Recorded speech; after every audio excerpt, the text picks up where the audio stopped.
दोस्तों, बीते साल रिलीज हुई फिल्म धुरंधर देश में 1005 करोड़ रुपए का ग्रॉस कलेक्शन करके सबसे ज्यादा कमाई करने वाली हिंदी फिल्म बन गई। इस हफ्ते रिलीज हुई उसकी सीक्वल धुरंधर द रिवेंज को लेकर फैंस का क्रेज जबरदस्त है। दर्शकों के फिल्म को लेकर दीवानगी को देखते हुए इसके 24 घंटे शो चलाए जा रहे हैं। पिछली बार धुरंधर को सिर्फ हिंदी में रिलीज किया गया था, लेकिन इस बार इसे तमिल, तेलुगु, कन्नड़ और मलयालम में भी रिलीज किया गया है।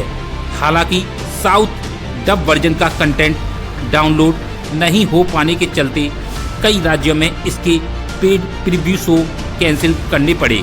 दोस्तों, अगर आपने पहला पार्ट देखा है तो आपको लगता होगा कि धुरंधर ने सब कुछ खत्म कर दिया, लेकिन सच्चाई क्या है? असली दुश्मन अभी जिंदा है और इस बार वो पहले से ज्यादा खतरनाक है। वीडियो पूरा देखना, क्योंकि एक ऐसा ट्विस्ट है जो तुम्हारा दिमाग हिला देगा। धुरंधर 2 की कहानी वहीं से शुरू होती है जहां पहला पार्ट खत्म हुआ था, लेकिन इस बार सब कुछ बदल चुका है। धुरंधर अब वही इंसान नहीं रहा, उसने बहुत कुछ खोया है और अब उसके पास खोने के लिए कुछ बचा ही नहीं है, और यही चीज उसे सबसे खतरनाक बना देती है। हमजा यानी रणवीर सिंह मुंबई पर हमले में आईएसआई की मदद करने वाले रहमान डकैत यानी अक्षय खन्ना को मारकर लियारी का बेताज बादशाह बन चुका है। अब उसका मकसद भारत को हजार घाव देने की चाहत रखने वाले मेजर इकबाल यानी अर्जुन रामपाल, भारत में नकली नोट भेजने वाले खनानी ब्रदर्स और इन सबके आका बड़े साहब समेत भारत के तमाम दुश्मनों को सबक सिखाना है। लेकिन उसकी राह में तमाम अड़चने हैं। धुरंधर 2 एक भारतीय जासूसी एक्शन थ्रिलर फिल्म है जिसमें रणवीर सिंह मुख्य भूमिका में हैं।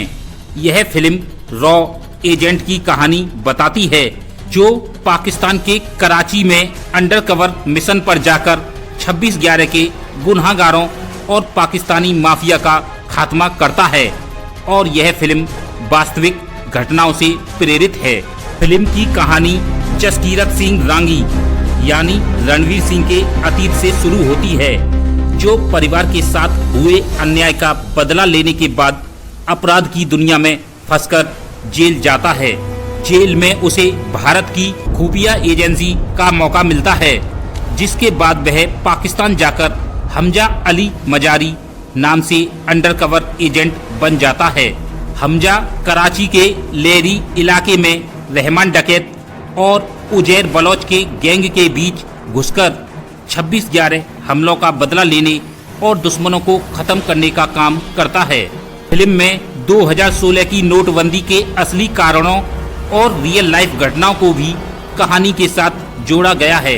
अंत में हमजा सफलतापूर्वक अपना मिशन पूरा करता है और भारत लौटकर अपने परिवार से मिलने की कोशिश करता है, लेकिन कहानी एक ओपन एंडेड नोट पर खत्म होती है। फिल्म में हाई ऑक्टेन एक्शन और देशभक्ति का एलिगेशन है, जिसे आदित्य धर ने बखूबी डायरेक्ट किया है।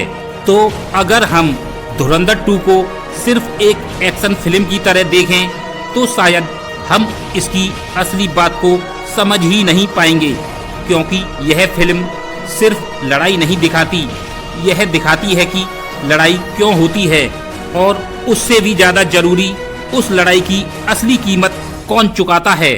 अब सवाल ये है, क्या धुरंधर सच में सही है या फिर वो उसी सिस्टम का हिस्सा बन चुका है जिसे वो खत्म करना चाहता था?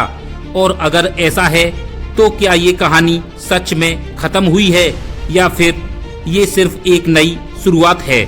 अगर आपको लगता है कि फिल्में सिर्फ एंटरटेनमेंट नहीं, सोच बदलने का जरिया भी हो सकती हैं, तो इस वीडियो को लाइक करें, अपनी राय नीचे कमेंट में जरूर लिखें, और ऐसे ही डीप और मीनिंगफुल एनालिसिस के लिए चैनल को सब्सक्राइब करें, क्योंकि कभी कभी सबसे खतरनाक सवाल फिल्म के खत्म होने के बाद शुरू होते हैं और उनके जवाब हमें खुद ढूंढने पड़ते हैं। फिर मिलेंगे एक और कहानी के साथ, एक और सच के साथ।